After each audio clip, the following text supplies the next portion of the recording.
All right, let's talk some Guardians. Yeah, Anthony, let's do it. And if you guys don't get enough Guardians in the next 45 minutes, you can always check out the Ultimate Guardians every Monday with Bull and Zach. They just covered how we swept the Blue Jays over the weekend and going into the Orioles series. Speaking of the Orioles, we won Game 1 last night. Bull, let's get into it. I like with Anthony with the we here. He's like part of the team here. I love this. I'm so excited to watch baseball this season. This has been magnificent. First of all, the Guardians are now up to 22nd in attendance, which doesn't sound great, but compared to where the Guardians often are at this time of year. That's about where their high water mark has been, I think they're going to move up because look at what the crowds have been. Yeah, they've had some really good crowds. I mean, the crowds this weekend against Toronto were unbelievable. They win again yesterday in Baltimore, another impressive win. They improved to 50-26. 50-26. They're only, in terms of winning percentage, they're only behind the Phillies in all of baseball. You see they have an 8-game lead over Minnesota, a 9-game lead over Kansas City. Obviously, the other teams are completely finished. The Guardians have, 86 games left, right? 86. They could go 40-46, which they won't. I'm just saying they could go 40-46. They'd still win 90 and most likely win the division. Yeah.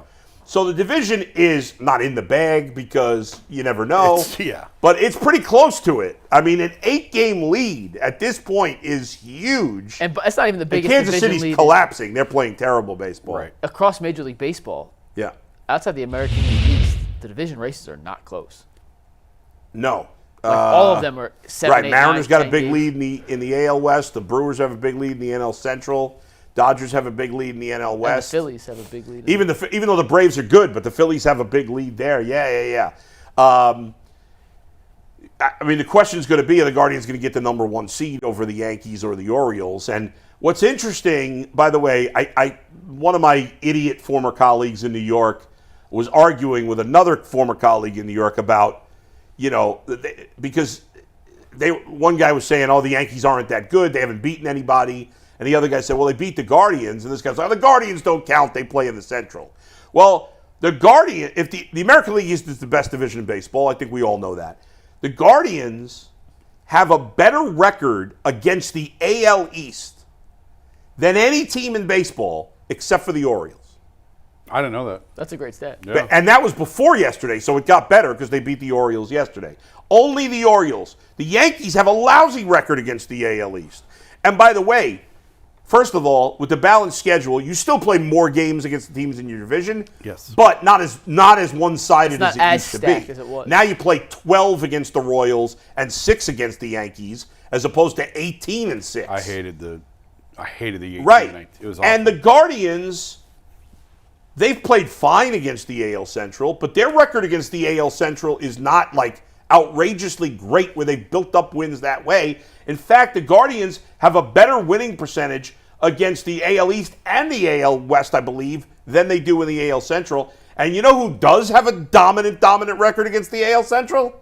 The Yankees. They're 17-2, I believe, against the AL Central. So and the Yankees are good. I'm not saying this to say the Yankees aren't good. And I do think on paper the Yankees and Orioles are better than the Guardians. Yeah. But not by as much as I would have thought coming into the season.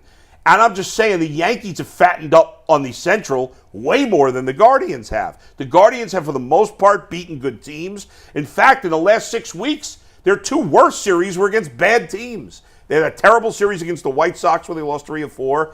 And then they lost... The Rockies? I think they lost 2 out of 3 to the Rockies.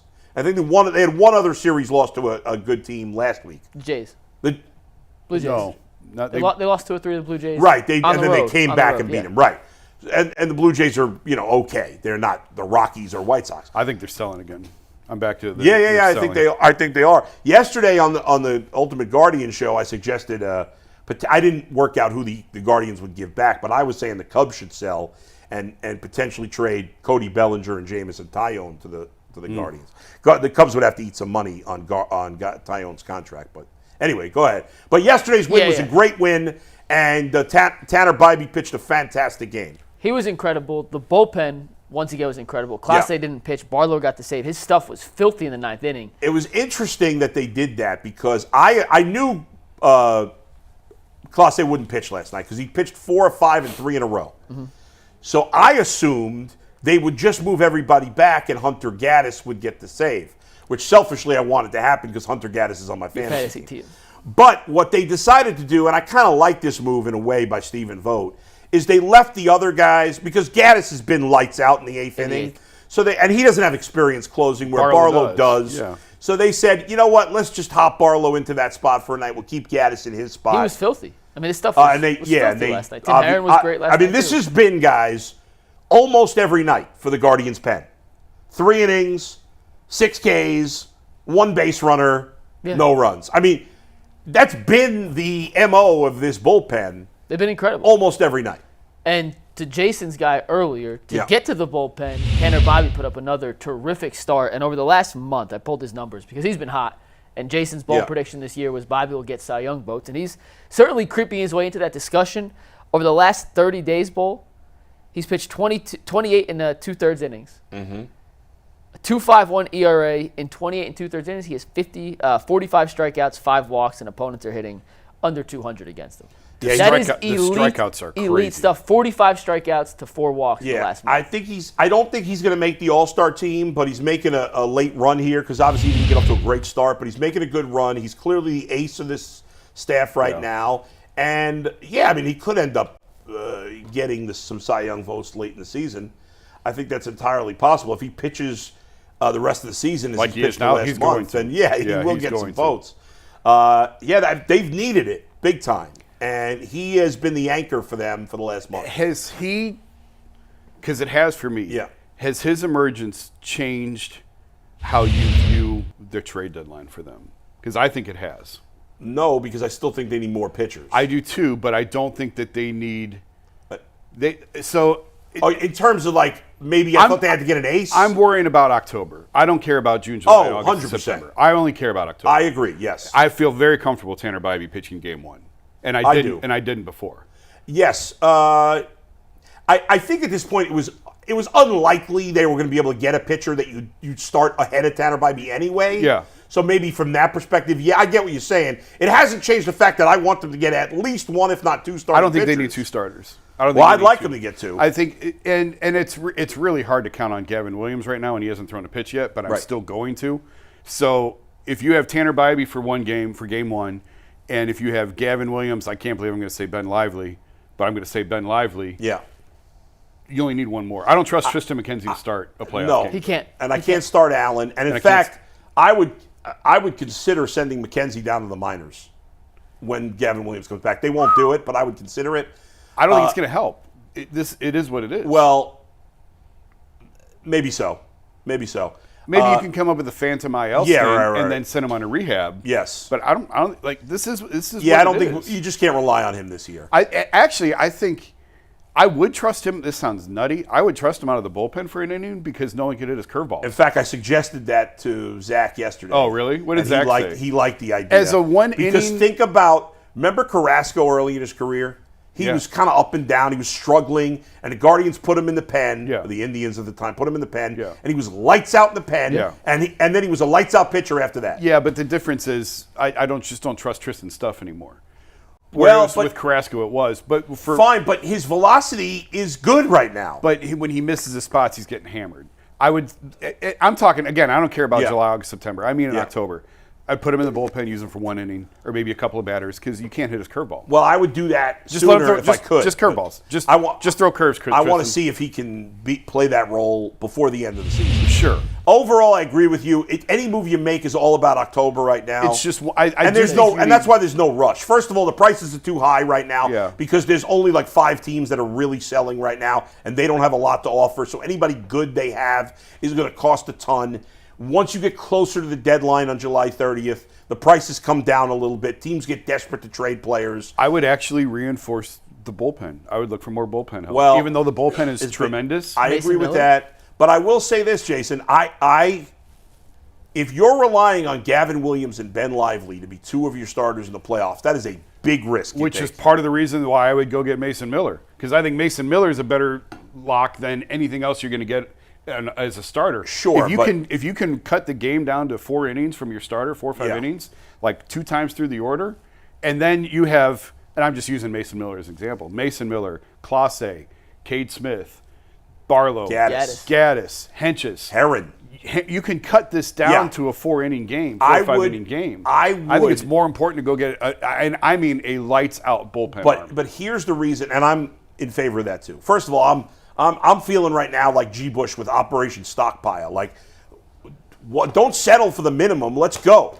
And I'm not saying the second pitcher. I just want another pitcher that can eat some innings to protect the bullpen some during the regular season. Yes, I might not use that guy in the playoffs if I get a 4th or 5th starter that can eat 5-6 innings a game, but he can help keep the bullpen just a little fresher. And the fact that the bullpen has pitched so many innings hasn't been a negative factor to this point. It doesn't mean it won't happen at some point. Yeah. And so I think you need some extra arms down the stretch that can help the bullpen be better. But yes, in theory, if you can get a Mason Miller, 1 starter and 1 dominant bullpen arm. And listen, there's other and no bat. You're good at. Oh no, they got to get a bat. You're saying that on top of the bat. I want another bat too. I think you need I think you need an outfielder. I think you need. I'm still not sold on Will Brennan. I'm not either. As an everyday player. I'm not either. But I think Zach made a good point when we were talking about this yesterday. He's like, go get a hitter. Don't worry about the position. You have enough flexible guys that you can move around. Right. Get the best hitter you can get. If it's an outfielder, great. If it's a shortstop, great. Whatever it is, it's a first baseman, DH, whatever. Get the best hitter you can get, and then you figure out the position. Even if it's a center fielder, you can move Freeman to second. You can move Jimenez to short if you had to. I'm just trying to be realistic about like how many moves are they really going to make, and I think 1 to 2 is realistic. Yeah. Anything more than that, this is the year to go all in. I totally agree with This that. is 100% the year to go all in. And isn't it kind of? I don't know if ironic and funny are the right words because I'm 99% sure they're not. But this Guardians team has had such a good farm system for so long, and this is the year where it's like, all right, let's push all the chips to the table, and it's not nearly as strong of a farm system this year as they've had in the last couple of years because a lot of the guys have already been called up. Yeah, and some guys have lost their stature. Yeah, exactly. They have a mid-tier it's an average farm system right now. The Orioles, who they're competing with, have a way better farm system. I think that there's more depth to Cleveland's than high-end talent. Yes. Like their 8th, 9th, 10th, 11th prospects are pretty doggone good. They may not have the number 1 guy, and really, although Ralphie Velasquez is moving up that's the charts. That's my guy. there. I'm telling you, I'm Team Ralphie. But yeah. a lot of trades that we're seeing today are your 3rd, your 5th, your 7th, and your 11th prospect. The Guardians have to be. They have not traded from their glut of players. They have to do it. They have to be aggressive. Again, I'm not asking them to do it today, but sometime in the next 4 weeks, 5 weeks. They have to get at least 1 starter and at least 1 hitter. Minimum. I'd like to see them get 2 starters, a reliever, and a hitter, even 2 hitters. But I could live with 1 starter and 1 hitter minimum. But you got to do it. Do they have the assets to do that, though? That's my question. Yeah, I think they do. There are very interesting starting pitchers. There's different guys. The Blue Jay guys, Jamison Tyone of the Cubs, Mark Leiter Jr. is an interesting guy out of the Cubs pen. I still like Severino from the Mets. Severino's a good one. He pitched great the other day. Kyle, I was going to say Kyle Gibson of the Cardinals, but the Cardinals are playing well. I don't think they're going to trade. Jack Flaherty from the Tigers. Yeah. He's an interesting one. I like Flaherty. He's the lefty, right? No, he's not lefty. He's a right. He's right. Never mind. Who's the lefty on Detroit? Nasty Scooble? stuff. No. Scooble's lefty. Is he lefty? Yeah. Why does that Yeah, sound? Scooble's lefty. Yeah, okay. Well, they're not trading Yeah, him. not trading Scooble. I don't know. I heard that they. Well, you know how much you'd have to give up to get him? I know. I would do it. Would he be worth it? 100%. He's top 5 pitcher in baseball. That's what I'm saying. I'd give it all up. Yeah, I mean, would they trade him to the Guardians, though? I don't know. The Guardians would have to. Yeah, I don't think they trade him. Remember, we had the Luis Robert discussion. Right, that's different because this guy's has got so much control. 5 years of control, I think. 4 at least. I don't think that much. Probably 4. 4. Oh, yeah, you give up the farm for that then. Yeah, probably 3 to 4. Oh, I'd give up whatever it took to get him. Yeah. I'd give up Manzardo. I'd give up everyone but Ralphie. anybody. I give up anybody in this. Ralphie system. is There's untouchable. nobody off limits. I'd trade Gavin Williams for him. You do Gavin? Yeah, Oh, yeah. Yeah, Harper. Yeah. Yeah, you're right. I said that, and then I was like, yeah, no, it's stupid. Yeah, but I'd trade anybody to get Scooble.